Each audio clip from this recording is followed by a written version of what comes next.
Dipa Ma, Chapter 8, Love Bowing to Love. Quote, your heart knows everything. In a busy Santa Fe coffee house one morning, Sharon Salzberg was asked, what was Dipa Ma's greatest gift to you? Sharon paused for a moment, and her face softened. Dipa Ma really loved me, she said, and when she died, I wondered, will anyone ever really love me like that again? She fell silent, and for a few moments it was as if a gate had opened into another world. In this other place there was only one thing, complete and total love. Of course, Sharon added with a quiet smile, it wasn't just me. It wasn't personal. Jacqueline Mandel once asked Dipa Ma whether she would be practicing mindfulness or loving kindness. Dipa Ma answered, from my own experience, there is no difference between mindfulness and loving kindness. For her, love and awareness were one. Think about it. When you are fully loving, aren't you also mindful? When you are fully mindful, is this not also the essence of love? Joseph Goldstein recalls that once he saw Dipa Ma bow to the Buddha. It was so clear, and that there was no one there. It was just love bowing to love. Another student said, to Dipa Ma, enlightenment was great love. Her teachings were about connecting to others and being kind. Her heart, like the door to her apartment, was always open. And in that great heart, everyone, whether in sorrow or in celebration, could come and go and be held in her loving embrace. A Sufi teacher, Asha Greer, described being hugged by Dipa Ma so thoroughly that my 6 feet fit into her great vast empty heart, with room for the whole of creation. End quote. Blessing for a Thief by Stephen Schwartz. Quote, for a couple of years, it seemed that whenever I visited New York City, my car would get broken into and my radio ripped off. I'd been invited to a friend's wedding in Queens. I told Dipa Ma that I was thinking of taking the train because my radio always gets stolen. Don't be silly, she said, go by car. So we ended up taking the car, which by that time had a security system installed on it. We parked the car and went to the wedding. When we came out, sure enough, my car had been broken into yet again. This time, they took not only the radio, but all my tapes, too. When we got back, I walked into the house, and Dipa Ma asked, how was the wedding? The wedding was great, I said, but my car got broken into again, and the radio was stolen. I'm really upset. Dipa Ma just burst out laughing. What's so funny? You must have been a thief in your former lifetime. How many more times do you think you will need to have your radio stolen? You tell me, I demanded. How many more times? Tell me so I can be prepared. Ignoring my question, she asked, what did you do? What was your reaction when the car was broken into? I was really angry because it's happened so many times, and I thought I had a security system. She looked at me in amazement. You mean you didn't even think about the man who took your radio? How sad his life must be? She closed her eyes and started chanting quietly to herself, and I knew she was saying metta, loving kindness blessings, for the thief. It was a wonderful lesson for me. End quote. Another Person to Love by Jack Kornfield. Quote, she was very loving and very grandmotherly. When you would come in, especially in India, her first questions were, how are you feeling? How is your health? Are you eating well? Are you doing okay with our climate and food? And so forth. She would smile when people walked in the room, and there was this outpouring of welcoming, loving kindness. It didn't matter who came in or what circumstances, or what they had to say. That level was irrelevant to her. What was important was simply that here was another person to be loved. End quote. I Have a Gift for You Too by Stephen Schwartz. Quote, on my first trip to India, my friend Sharon Salzberg accompanied me and shared some of her favorite experiences with me. In Benares, there was a particular sweet that she wanted me to try called rasmali. It was delicious. Back in Calcutta, we went to see Dipa Ma, who asked me, what was your favorite thing in India?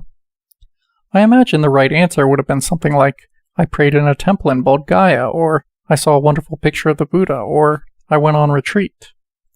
But instead, I blurted out the first thing that came into my head, which was, I had these sweets in Benares, and they were so good. Sharon gave me a look, and I wondered how Dipama felt about my answer.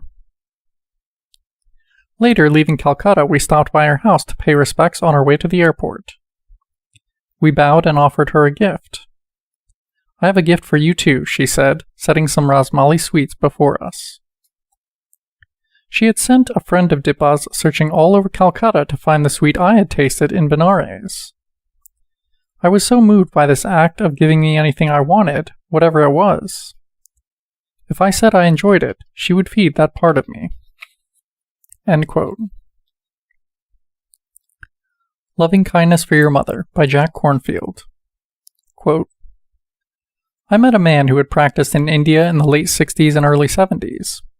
He was an avid meditator. He shaved his head, he wore white, he spent years in temples and ashrams and monasteries. His parents hated it.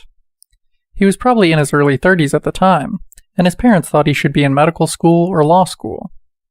His mother was particularly unhappy.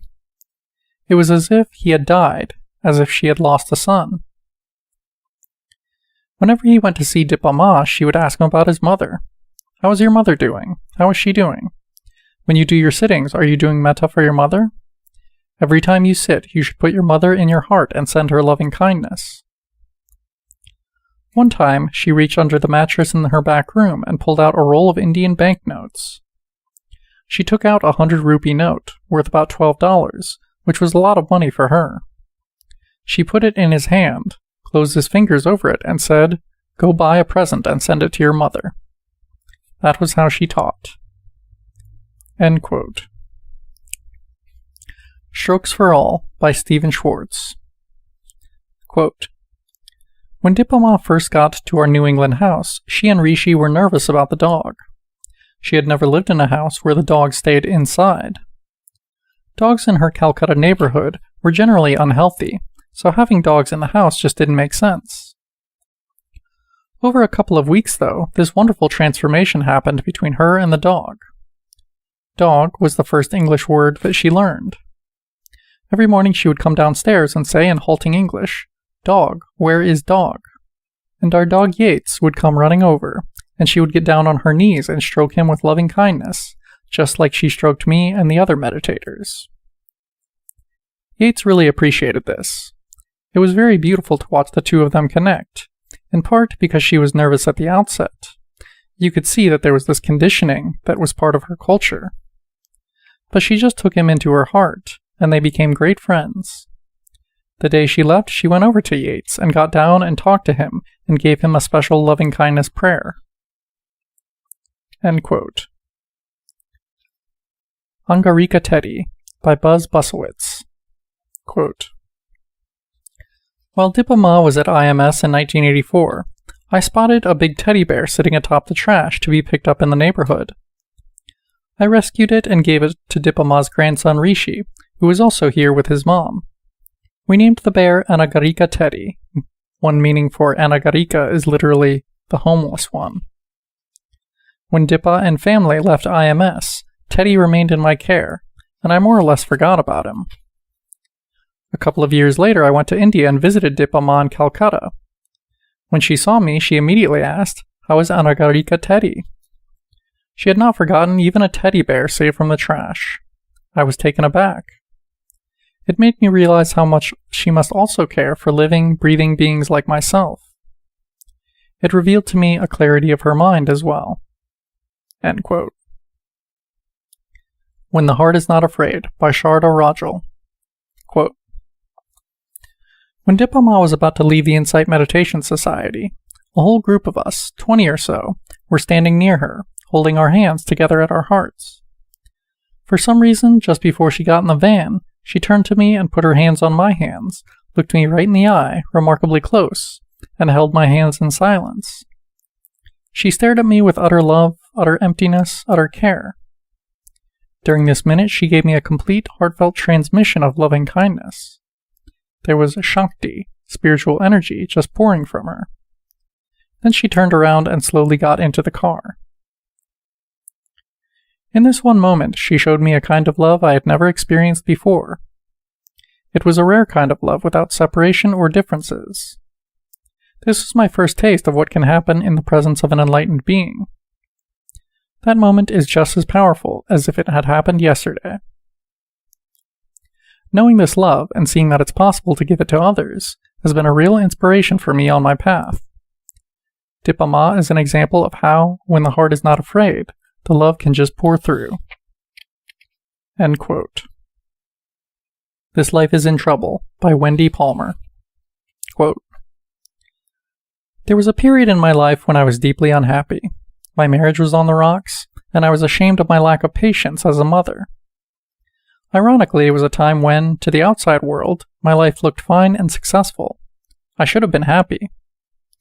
I was talking to Jack Cornfield about my struggle.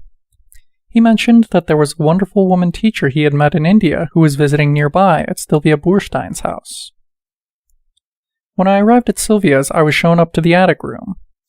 Dipa Ma was seated on a zafu, and her translator was sitting to her left. I began to settle myself on the cushion in front of her. Before I could even drop into a position of stillness, she turned to the interpreter and said something in Bengali. He said to me, she says, don't even bother to do Vipassana right now. Do only metta, loving kindness. I was startled. We hadn't greeted each other, and usually the student asks a question before the teacher responds. Why? I asked. Again, she said something in Bengali, and the interpreter translated, this life is in trouble, and you need to work on it now, so do only metta. He then motioned that the interview was at an end. I was stunned. The entire interaction had taken less than 2 minutes. I knew that the term this life meant my feelings towards myself. Clearly she had seen my unhappiness, and the antidote she had prescribed was loving kindness. My meeting with Dipa Ma inspired me, and even though I found it quite difficult, I worked with the metta, reciting the phrases inwardly many times a day and throughout my sitting practice. At first, I couldn't feel a positive response, but I continued. It took about 3 months before I could begin to feel some genuine warmth towards myself. At the end of 6 months, I could feel a definite shift in myself when I would bring my attention to the practice. I could feel more softness, openness, and even affection. Somehow Dipa Ma had found just the right way to wake me up, give me a tool to change my thinking pattern, and create a major shift in my life. End quote, and end of chapter 8.